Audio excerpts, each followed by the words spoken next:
Next up, I'm really proud to announce Shannon Avana. Here she comes. A big round of applause.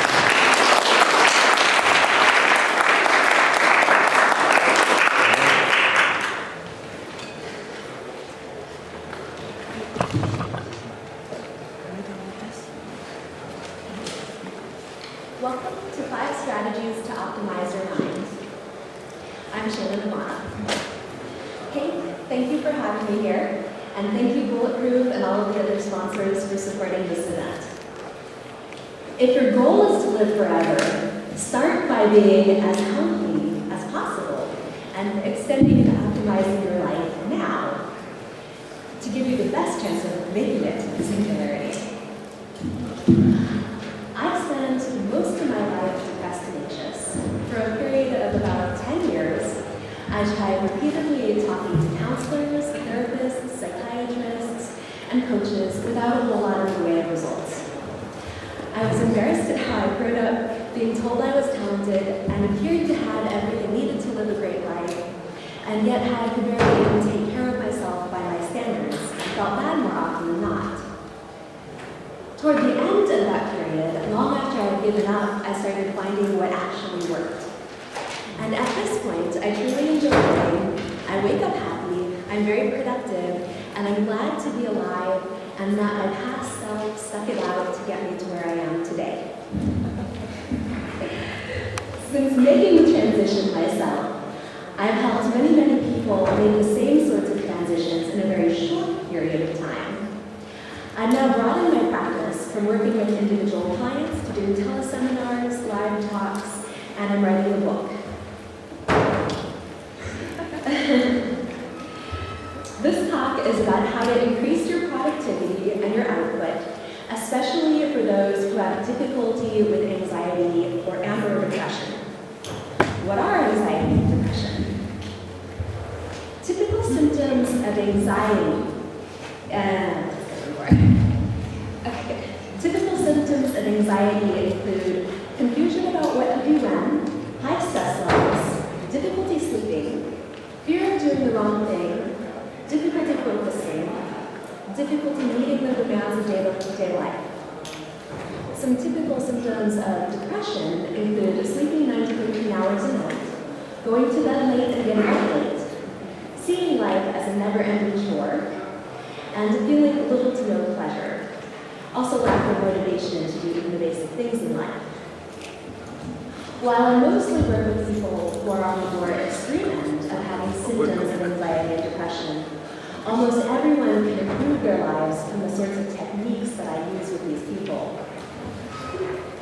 The first thing I want to talk about is about systems of thought and jumping systems. As I've talked to hundreds of people who are stuck and having difficulty with getting things done, as well as people who are productive, I've discovered that there are 2 mindsets that these 2 groups cluster around. I'll call these negative reinforcement mindset and positive reinforcement mindset. I'm going to do a role play demonstration to show you roughly what these 2 mindsets look like. In this example, I have been procrastinating a task for about a week at work, and I got it done right before the deadline. So here is an example of negative reinforcement mindset. Well, I got it done, but now all this other stuff built up, and I'm just going to have to do it again next week, and I'm not sure why I'm doing it. I think I just want to go home and surf the internet and check Facebook over and over again and go to sleep. Sound familiar? So here's an example, same scenario. I procrastinated a task for about a week and got it done in time, and now I have a positive reinforcement mindset. So relieved, I got it done. Now I can relax and maybe do something to reward myself, and then I'm going to come back and I'm going to get the next thing done. Because that task was hard for me, and if I could do that, then I can do anything. So you can really hear from the difference in those 2 attitudes how the person with positive reinforcement mindset is actually going to get more done. Now you're probably saying, that's all fine and good, but how do I actually make the transition between a negative reinforcement mindset and a positive reinforcement system? You don't instantly jump systems because of reinforcement. You need to reinforce new neural pathways for them to become dominant and create new patterns, replacing the old neural pathways you have been reinforcing. Jumping systems is possible. Humans aren't that different from each other. We are all capable of many, many wide variations from what we do in the present. Changing is a combination of believing it is possible and reinforcement. The more you see change is possible and likely for you, the less energy you spend worrying about whether or not it is possible and the more you spend changing. Now let's get into tools. I'm going to give you the 5 strategies that I think are needed to make a large and lasting positive change in your productivity and output, with at least one of my most powerful action items in each category. So these are positive mental attitude, good sleep, diet, supplements, exercise, and other physical health aids, goal setting with highest aspirations, and addressing external energy sinkholes. We're going to start with positive mental attitude. There are many different psychological tools to work on this, and my favorite is positive reinforcement.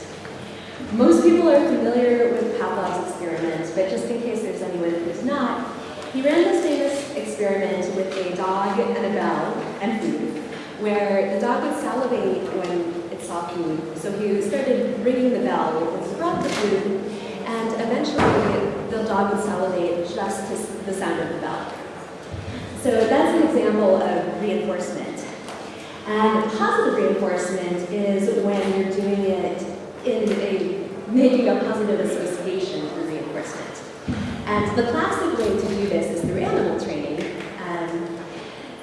So you can literally train your mind in the same way that people train dogs. But I don't look at people only that way, obviously that is just one of many techniques, but it's actually a really good technique for changing your mental attitude.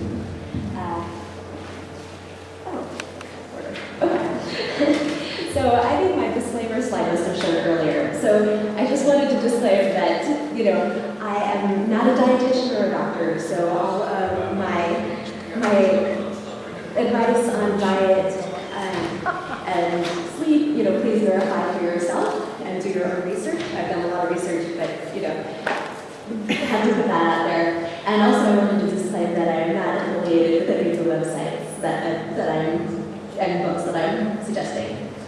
So this book is one that can help you if you're trying to do positive reinforcement on yourself. And, obviously just think of people and not dogs. So I want to give you an example of negative reinforcement versus positive reinforcement. And the one I'm going to use is homework, because that's what most people are familiar with.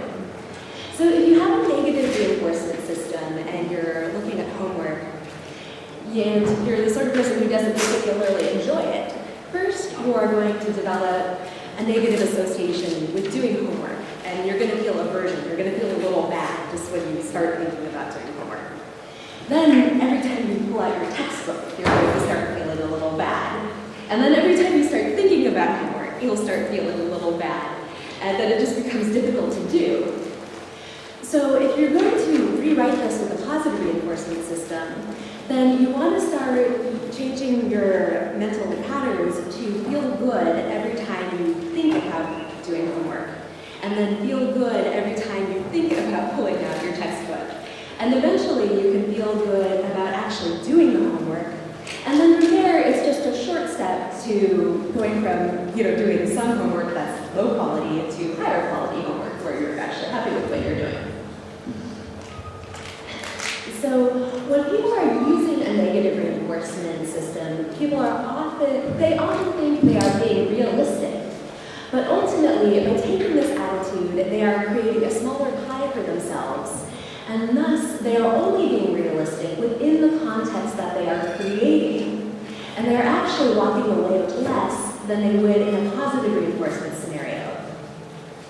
Why does positive reinforcement work better than negative? The reason for that is that there are different parts of the mind that want different things. Say for an example, that part of my mind wants to eat cookies and part of me wants to lose weight. Or part of me wants to be off doing romantic things and part of me wants to be doing work. So you can really see how different parts of the mind really do want different things. The parts that I want to focus on for this talk are the parts that want to feel good compared to the parts that want to be productive. So raise your hand if you want to feel good. Raise your hand if you want to feel bad. Okay, so yeah, everyone wants to feel good on some level. Whether that means feeling calm and relaxed or really excited, that varies from person to person. But even wanting to feel bad, people who want to feel bad is usually in service of wanting to feel good. Like, oh, if I suffer enough, then I can forgive myself and relax so that everything will be better.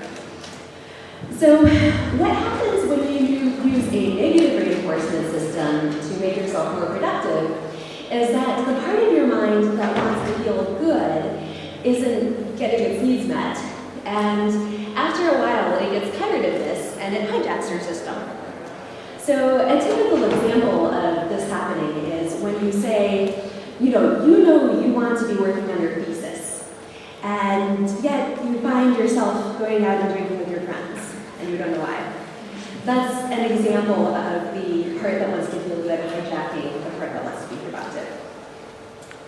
So once you get those two parts working together, and you get to feel good while you're doing what you want to be doing, then it creates a larger pie to be split between the part of you that wants to do things and the part that wants to feel good. And that's how it creates, you can do more of both. So, one other point I want to make on this topic is that people with anxiety and depression difficulty especially, often see feeling bad if they're not doing what they want to be doing as morally correct. Like, I cannot feel good until I finish that homework or assignment, or until I graduate from school, or until I've been a doctor for 10 years.